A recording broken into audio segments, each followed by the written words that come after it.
I want to be looking at this idea of Jesus being our Prince of Peace. And even though peace has a dictionary definition, we still need to look at this idea of what is peace.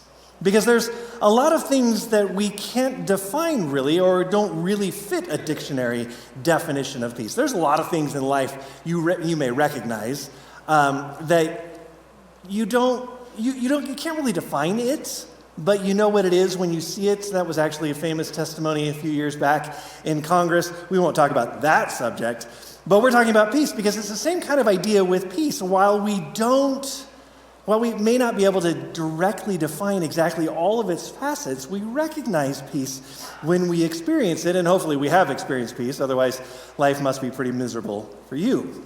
And so while we can look up these antiseptic classifications that might come from Webster or other definitions, they're going to really help us with this title that is the Prince of Peace, because there is, in reality, a much broader scope to what the Bible is pointing to when it uses this title, and both a deeper meaning and a broader meaning than maybe what we really realize at first. And so to answer this question, what is peace, we have to go beyond the dictionary. We have to go beyond the lexicons, and we have to really look at all of the instances, all the ways the Bible uses that term peace.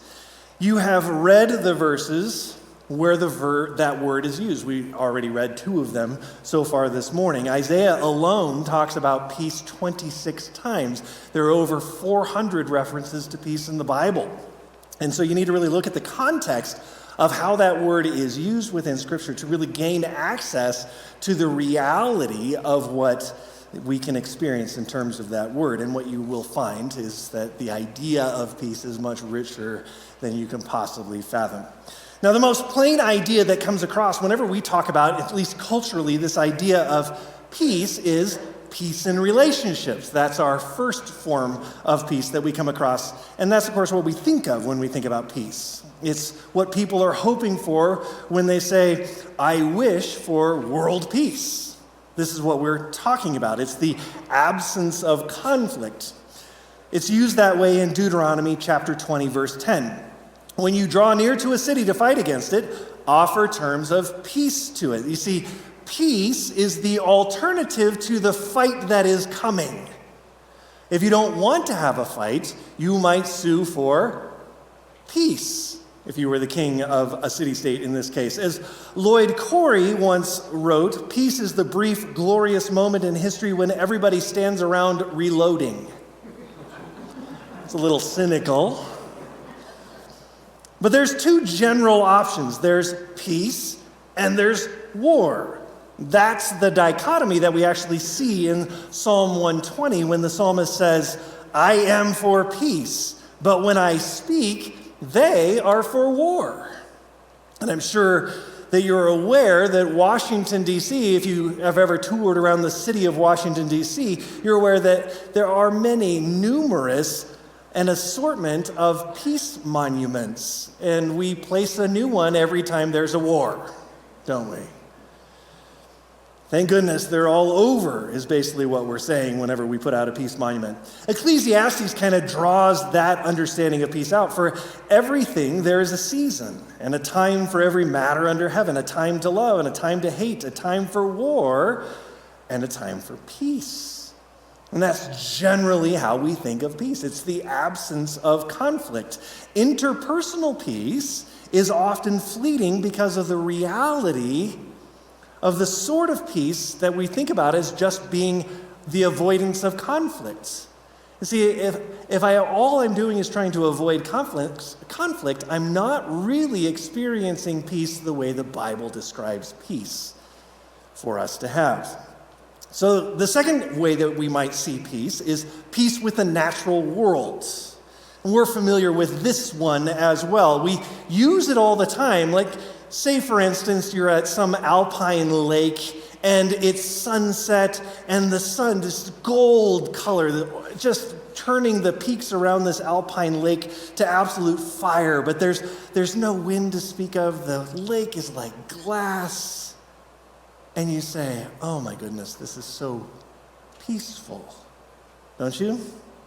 But we never say that in January if we were to go to that alpine lake and the wind is whistling down through the passes, tearing across the ridges of ice that have been grooved into that lake and throwing up those pebbles of ice against our cheeks. We never go, oh, this is so peaceful, do we, right?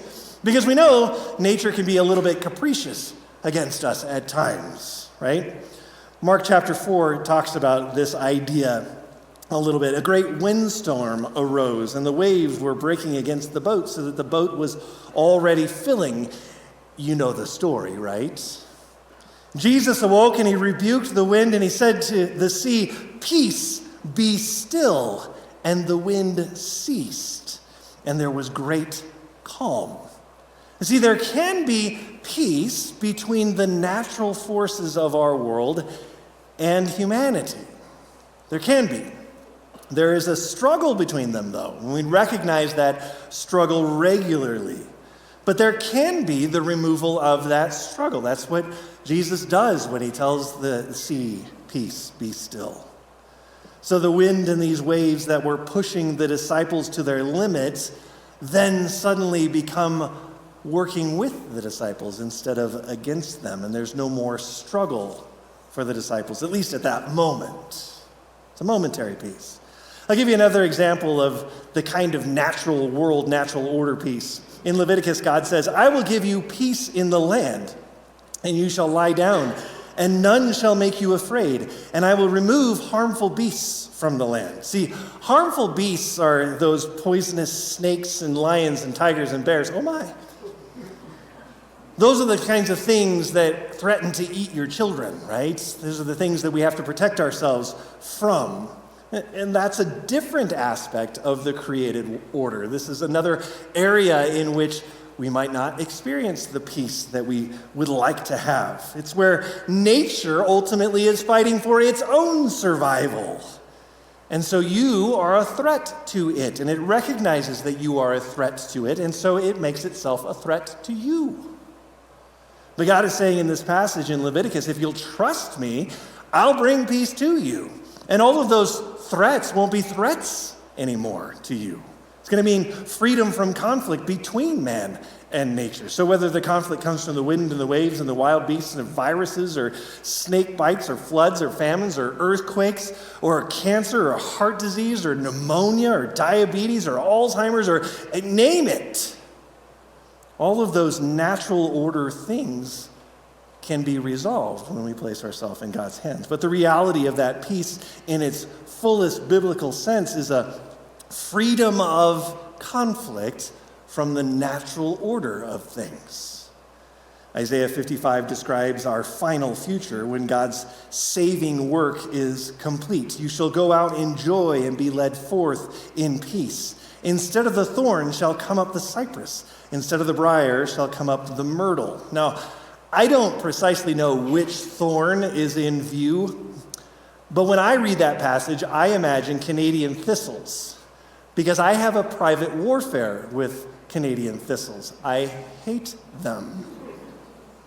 Do not tell me, oh, what a beautiful purple flower. No, they are a plague upon humanity.